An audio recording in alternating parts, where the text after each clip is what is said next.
Sejam muito bem-vindos ao Máquinas que Pensam, um programa onde a inteligência artificial é o protagonista. Esta semana temos uma estrutura diferente para abordar um tema sensível neste fabuloso mundo da IA. Vamos falar com a Raquel, sim, mas apenas mais à frente no programa. O João Rocha Melo também se vai juntar a nós mais logo, é já daqui a pouco. Para já, vamos a um segmento especial do Máquinas que Pensam. Vamos falar de um tema sensível que marcou esta semana.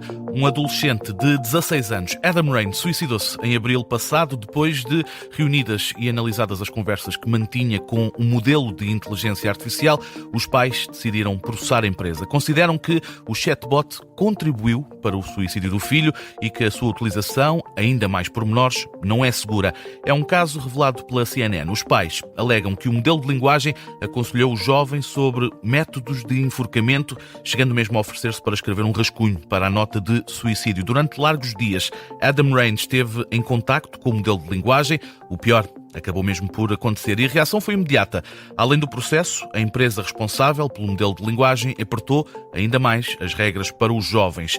Ora, para analisar este tema sensível, junta-se a nós o Adolfo Mesquita Nunes, é advogado que se tem especializado em questões relacionadas com a IA. Adolfo, muito obrigado por ter aceitado este nosso convite. A minha primeira pergunta é muito simples. Como é que um chatbot pode influenciar tão profundamente a vida de uma pessoa ao ponto de contribuir para um desfecho trágico como este? Olá, obrigado pelo convite. Bom, os chatbots estão desenhados para serem o mais antropomorfizados possível, não é? Portanto, para falar como nós, para imitar as nossas emoções e até para transmitir alguma empatia. Portanto, eles funcionam de uma forma que faz com que o seu utilizador sinta que está a ser ouvido e cria a ilusão de uma relação humana quase de amizade. E, aliás, as empresas já o sabem, portanto, a Meta também tem falado muito na ideia dos AI friends, não é? Conscientes de que as pessoas procuram, nestes mecanismos de conversação, algum tipo de empatia e de amizade. O que é que torna estes chatbots quase viciantes, especialmente para jovens e pessoas em situações de fragilidade, como é este caso do Adam Rain? A vontade que está por trás do design destes mecanismos é de engajar e de agradar e de colaborar. O chatbot, e aliás qualquer pessoa que utilize um chatbot, um mecanismo de conversação, saberá, ele raramente nos contradiz, ele procura sempre manter a conversa, faz perguntas de seguimento, lembra-se daquilo que já foi dito e a lógica é manter o utilizador ligado. E aliás, os números provam isso, porque há cada vez mais milhões de utilizadores semanais nestes mecanismos e cada vez mais tem vindo a falar na ideia de terapia, de companhia, de organizar a nossa vida e estas empresas estão a tentar que nós os utilizemos cada vez mais para tudo e se os utilizamos para tudo, eles tornam-se parte indispensáveis das nossas vidas. Não é? E o que é que explica a forma como estes modelos de linguagem respondem e interagem connosco? Bom, isso é que eu acho que é importante que as pessoas tenham alguma ideia. É que estes mecanismos eles aprendem com padrões de linguagem, eles não seguem propriamente um guião linear de quem está a falar connosco, mas eles produzem respostas probabilísticas. Por exemplo, quando o Google nos sugere, quando estamos a escrever um e-mail, que a seguir à palavra com os melhores, ele nos sugere a palavra cumprimento, ele não sabe propriamente o que está a fazer. O que ele sabe é que em milhões de vezes anteriores, todas as pessoas que escreveram com os melhores num e-mail, a seguir escrever um cumprimento e, portanto, ele sugere-nos isso. E, portanto, eles são, de alguma forma, vão aprendendo e vão dando a resposta que é probabilisticamente mais adequada, mas isso não significa que depois seja possível perceber ao certo porque é que eles disseram o que disseram. E estes... Ou seja, sim. E esses temas são realmente fiáveis? Bom, vamos lá ver, eles não são fiáveis no sentido em que eles não estão programados para nos dizer a resposta certa ou a resposta verdadeira ou a resposta adequada. Eles são programados com probabilidades estatísticas para nos dar a resposta que é aquela que parecerá provavelmente a mais certa. E, portanto, aquilo que nós recebemos destes mecanismos não é o que é verdadeiro ou o que é certo, mas aquilo que é o mais provável. E muitas das vezes o que é o mais provável é aquilo que está certo. Agora, quando este mecanismo é usado em áreas sensíveis, como a saúde mental, as relações pessoais, etc., o risco dispara, porque já não estamos a falar aqui de matérias em que há probabilidades de respostas certas a seguir a com os melhores aparecer a palavra cumprimento. Estamos a falar de coisas bastante mais sensíveis. E, aliás, há já alguns estados, por exemplo, no Illinois, nos Estados Unidos, que estão a legislar para proibir a terapia feita por mecanismos de inteligência artificial sem qualquer classificação. Vamos também falar... A verdade é que... Força. Termina, Adolfo.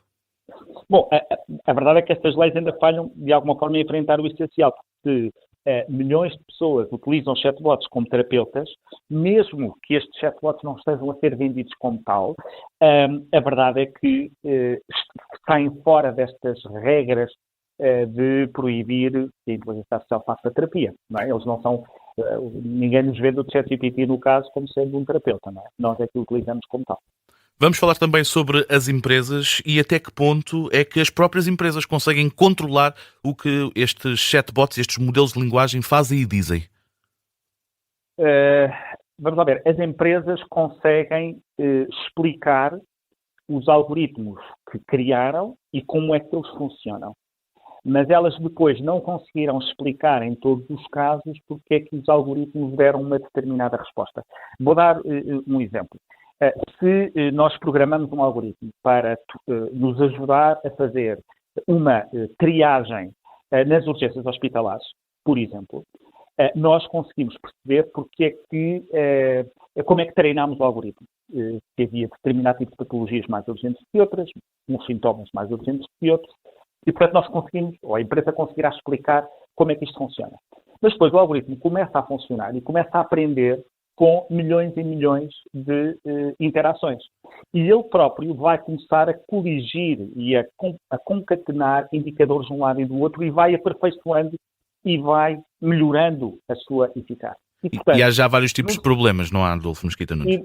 Para além dos problemas, mas só para terminar esta ideia, num determinado dia, se nós perguntarmos porque é que o paciente A foi posto à frente do paciente B, provavelmente o algoritmo, a resposta que nos pode dar é porque isto foi a combinação dos milhões de resultados e de indicadores que vocês me deram para eu fazer. Mas, em concreto, essa explicação vai falhar. Da mesma maneira que uma empresa não conseguirá explicar porque é que eu vejo um determinado anúncio numa determinada hora. Ele pode explicar a teoria que está por trás do algoritmo e dizer, olha, você tipicamente andou a pesquisar por mochilas e, portanto, é normal que lhe apareça uma promoção Interrail. Mas é uma explicação, não é a determinação de que foi por causa disso e por causa desses indicadores. Portanto, para voltar à pergunta, as empresas não conseguem controlar aquilo que estes chatbots dizem. Elas conseguem mais ou menos explicar como é que eles desenharam, mas depois são as interações e milhões de interações, e por isso, aliás, é que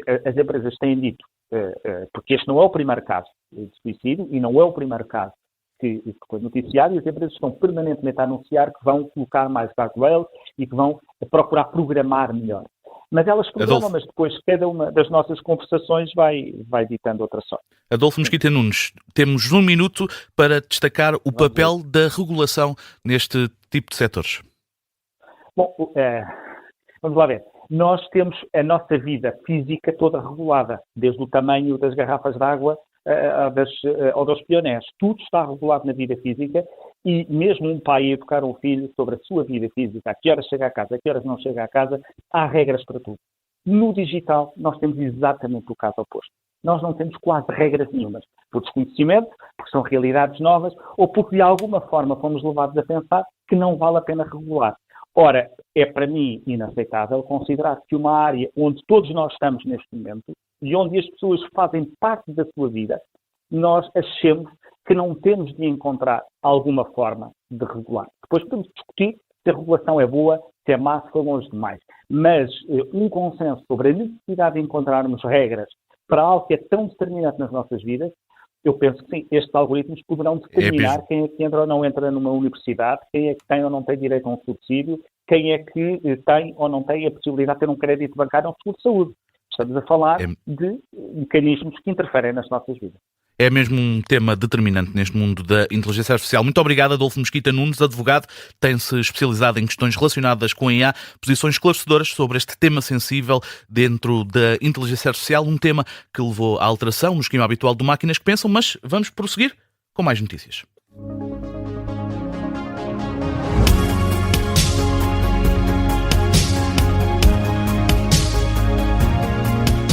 Esta semana surgiu uma mensagem que se tornou viral sobre a Meta. Alegadamente, a empresa era capaz de ler conversas através de IA. Este tema gerou alarme entre os utilizadores, com o risco de ser possível aceder de forma contínua a conversas. No entanto, a Meta AI não é uma ferramenta de espionagem, mas sim uma assistente digital opcional. Como tal, importa dizer que esta assistente não está sempre a ler mensagens, apenas tem acesso quando está a ser utilizada e não lê nada sem que não lhe seja pedido isso mesmo.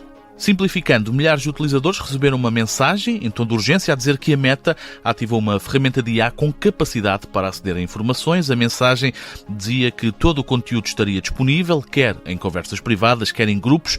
Havia, no entanto, uma forma de contrariar. Para isso, bastaria ativar a designada privacidade avançada da conversa. Ora, isso é desinformação. A segurança do WhatsApp impede que tal aconteça.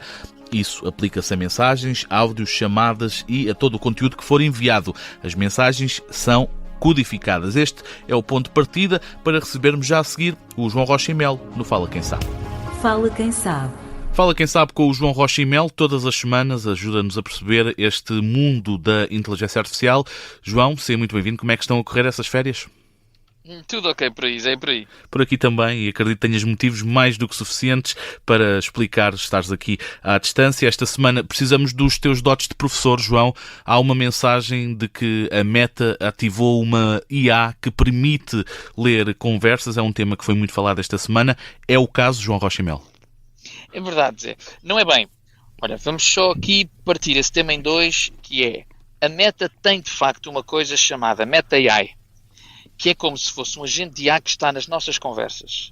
No entanto, só acede às mensagens que nós deixamos. Nós temos que o tagar. Estás a perceber? Eu posso estar às mensagens contigo e tagar Meta AI, qual é o primeiro rei de Portugal? E aí sim ele responde. E o que é que aconteceu?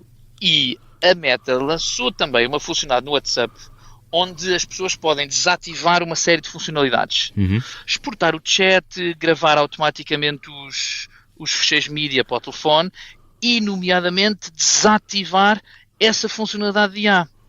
Só que então, como é que toda a conversa soou? Soou que temos que desativar uma funcionalidade para que a inteligência artificial não aceda à conversa. Estás a perceber? O que não é bem verdade. Foi isso que aconteceu. E o que é que está em causa, João? E pergunto também se isto é caso único ou há mais exemplos. Imagina, Zé, o que acabou por estar em causa é: estas empresas acabam por ter muitos departamentos, não é?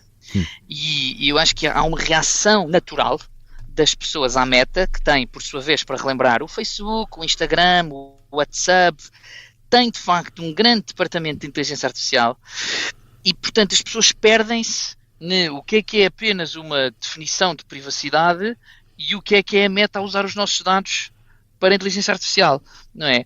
Perguntaste-me se há mais exemplos. Já nos últimos anos, a Google tem estado um bocadinho sobre os olhos de toda a gente também por causa do Gmail. Até a própria Google até teve graça e inventou um conceito que diz: a Google não lê os teus e-mails, faz scroll.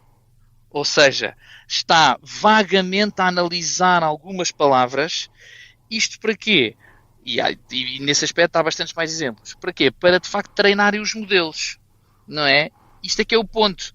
Estas empresas fazem serviços gratuitos e querem alguma coisa em troca. Neste caso é a possibilidade de usar dados para casos como a inteligência artificial. E João, que futuro é que prevês para a relação entre inteligência artificial e aplicações de mensagens? Olha, Zé, vejo aqui dois grandes pontos.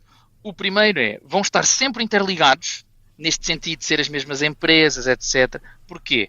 Porque se nós queremos que os chatbots falem connosco como humanos, eles vão ter que ser treinados em conversas entre humanos.